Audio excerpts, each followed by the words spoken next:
Če izpostavim mogoče eno takšno dilemo, ki smo jo danes rešili oziroma podali stališče, je tudi primer matične družbe, torej ki od hčerinskih družb prejema dividende in je skupščinski sklep o izplačilu dividend bil sprejet že v letu 2013. Dividende oziroma to je denarni tok pa je družba prejela šele potem aprila leta 2014, to se pravi ravno v letu 2014, za katerega tudi sestavljamo sedaj obračun davka od dohodka. Vprašanje je, ali lahko družba zmanjšuje davčno osnovo v letu 2014. Torej, ugotavljamo, da so vsi pogoji za zmanjšanje davčne osnove v letu 2014 izpolnjeni.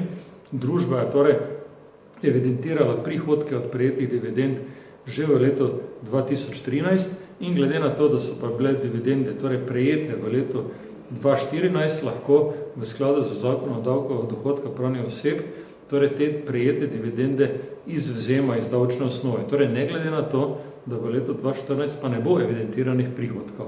Tako da mogoče je to eno takšnih področij, kjer ugotavljamo, da tudi davčni zavezanci, torej, ki prejemajo dividende, naredijo kakšno napako tudi v svojo škodo.